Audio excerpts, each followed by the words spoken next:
Hey everybody, Smart Silver Stacker here. Hope you're doing well. Let's talk about the diesel shortage because it is getting worse. Not much worse. We just got the most recent data from the EIA for the week ending October 28th. This was released this afternoon, and according to them, we currently have 25.8 days of distillate fuel, that is diesel fuel, left in the US. Now, that's only a small tick down from the numbers from last week of 25.9 days supply. And remember, this is just how much buffer we have in the system. It doesn't mean that we're going to run out in 25.8 days, but it is a very low amount of fuel, especially for this time of year. You can look here at this chart of the range of distillate fuel availability for the past 5 years is represented by this gray part of the chart here, and then this blue line is where we're at right now. So we are at a lower level of distillate fuels for this time of year than we have been at any point over the past 5 years. And actually, this is the lowest level of distillate fuels that we have seen in the US since 2008. Now, I've done a couple videos on this subject, and I'm not going to get into the shortage in too much depth. You can go check those videos out if you want to. Today, I want to talk about what some of the reactions from the government and from the administration in Washington, what they might be, and how they might make this crisis a lot worse. But also, I do want to address a number of folks who have left comments on those videos that I did over the past week or so covering this topic, who are claiming that there's simply no shortage. And I do just want to point out that a shortage doesn't mean that when you go to the gas station, there's no fuel available. Basically, what a shortage means in this case is that prices are going to be moving up, potentially in a very significant way. And we're already seeing that. In the places where the shortage is the worst, in New England and the central Atlantic, you can see that the year-over-year increase in diesel fuel, especially in New England, $2.20, and in the central Atlantic, $2. But in New England, a $2.20 increase year over year in diesel fuel is more than a 60% increase in what they're paying for diesel in that region. And if that's not indicative of a shortage, I don't know what is. Because remember, in economics, you've got supply and demand. It's economics 101. When the supply shrinks, when there is some kind of a shortage, what has to happen is the price has to move up to reach market equilibrium. And so when there's a shortage, it doesn't mean that there's not going to be any fuel available. It just means you're going to have to pay more for it. And because that price is higher, more people who would have bought diesel at the lower price will stop. And that is how the scarce resource is conserved by the free market. But, the free market, while it is trying to normalize prices there's going to be some interference very soon on the part of the government. It certainly seems that way anyway. On Monday, we had the president coming out with some very tough talk against U.S. oil refiners. And basically what he was telling U.S. oil and gas companies was that they need to reinvest their record profits, because their profits have been on the rise, need to reinvest that in enhanced production in the U.S. to increase their production capacity and try to lower the cost of fuel for the American consumer. Of course, lowering the prices in the short term without increasing the productive capacity would actually lead to more of a shortage. Like I was saying, the way that the market accounts for decreased supply is by raising the price. So really what has to happen here is we need more production in the US to bring prices down and to be able to meet demand. But as you can see from this data from the EIA, the refining capacity in the US has been on the decline for the past 2 years. Some of this has to do with just some kind of random extreme weather events that we've had. Part of it, though, is that some of these plants are being converted to move to biofuels. Some of them have simply been shut down permanently because of concerns from energy companies over environmental regulations and just the overall regulatory environment. And, the president threatening windfall profit taxes to confiscate the profits of energy companies, that certainly doesn't do anything to incentivize them to make these long-term investments in enhanced production.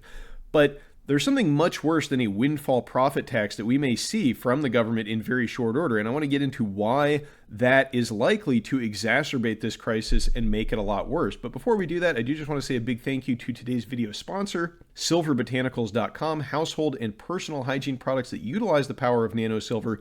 Check them out today. There's a link down in the description, and don't forget to use coupon code STACKER to save 10% off your order. So what is this additional measure that the government may be taking in the near future to try to bring down fuel prices and try to alleviate some of this fuel and diesel shortage that we're experiencing in certain regions in the U.S. Well, if we go back to the end of August, this is a report from Reuters about U.S. Energy Secretary Jennifer Granholm, and she was urging refiners not to increase fuel exports. Now, of course, refiners, they don't really care where they sell the fuel. They just want to sell it wherever they're going to make the most profit. That's how an efficient marketplace works. So, they'll export fuel if international markets will pay more than domestic markets, and they won't if domestic markets will pay more. And one of the reasons exports has been going up lately, in fact, the big reason that U.S. energy exports has been increasing to places like Europe, for example, a lot of it has to do with the sanctions that the U.S. and European countries have placed on major oil producers like Russia, one of the biggest exporters of petroleum in the world. And so, in order to make up the difference from the energy that Europe was getting from Russia, they got to buy it from the U.S. One of the ominous warnings that was given by U.S. Energy Secretary Jennifer Granholm was this: the administration hopes that companies will proactively address this need of building inventories, she said. If that does not happen, the administration will need to consider additional federal requirements or other emergency measures. And she said this without providing details as to what exactly those measures would be. But we got a clue as to what those measures might include at the beginning of October when White House officials asked the U.S. Department of Energy to analyze the possible impacts of a ban on the export of gasoline, diesel, and other refined petroleum products. And this should be of tremendous concern to everybody, because this is a boneheaded move that will blow up in our faces if the administration and if Washington decides to pursue this. Now, I don't think we're going to see anything before the midterm elections. I mean, those are less than a week away. So the folks in Washington have a little bit more on their plate at the moment. They're not going to be moving towards any kind of export ban between now and then. But we absolutely could see this kick in perhaps closer to the end of 2022, because there's something coming up on December 5th, which is really going to exacerbate the total global energy crisis significantly. And that is the EU ban on Russian oil and Russian fuel products. I mean, right now, at this moment, Europe is still importing oil and diesel fuel and other fuel products from Russia, but that's all going to end in about a month's time. And so they're going to need to be buying even more fuel from the U.S. And so to the extent that this idea of an export ban gains traction, it's going to cause a lot of problems. And I'm going to get into the details of exactly why this ban actually would make our energy crisis a lot worse. One thing we are seeing is this guy, Ro Khanna. He's a Democrat, a House of Representatives member from California, and he introduced legislation on Friday that would ban just the export of gasoline. So not diesel fuel, no other fuel products, just gasoline specifically. And while that would be better than, say, a total ban on fuel, still, this could have some very significant issues. And let's talk about why. So this is an image from the American Petroleum Institute of all the pipelines going through the U.S. And it's very important to note that this diesel shortage, this diesel crisis that we're experiencing, it's really a regional thing. It's mostly concentrated on the East Coast. And let's talk about the East Coast and how fuel is delivered to the East Coast. So the East Coast, there's a lot of major metropolitan areas there, a lot of economic activity, tremendous amount of fuel gets consumed in the East Coast region. And the refineries in the East Coast, they're not able to produce enough fuel to supply the region with its needs. So we've got these purple pipelines here. These are the ones that carry refined fuels. And the East Coast does pipe in quite a bit of diesel and gasoline from Gulf refineries. You can see along the Gulf, there's this tremendous concentration of refining and pipeline activity.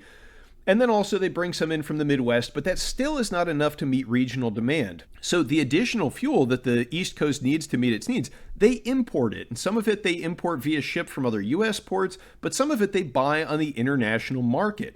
Now, if the U.S. bans the export of fuels in an environment of very tight energy supply, that means that the prices on the international market are going to go up in a very big way.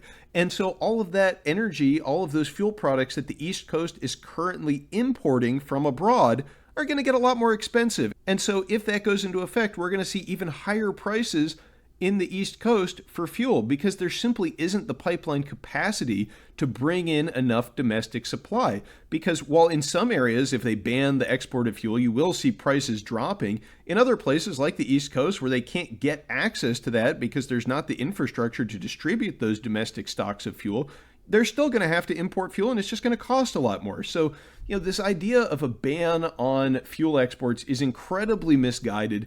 Not only will it make this problem of the diesel shortage and diesel crisis and fuel crisis on the East Coast a lot worse and make prices a lot higher there, it also will have a tremendous negative effect on the already diminished U.S. refining capacity, because if you ban the export of diesel and gas from the U.S., that removes a lot of the incentive for companies to even maintain the existing refineries that they have, because it's going to cut into their profits. If they can't sell the diesel and the gas on the international market and distribute the resources efficiently the best way possible, then they're just going to stop refining here in the U.S. So ultimately, not only will this create a worse problem in the short term, but it will create a much bigger energy problem for the U.S. in the long term. So let me know what you think in the comments down below. Do you think that a ban on the exporting of U.S. produced fuel is a good idea?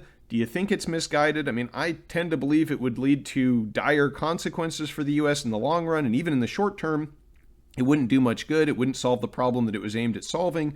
But I would like to know what you have to say as well. So thank you all very much for watching. Leave me a comment down below to let me know what you think, and I will catch you next time. Smart Silver Stacker, out.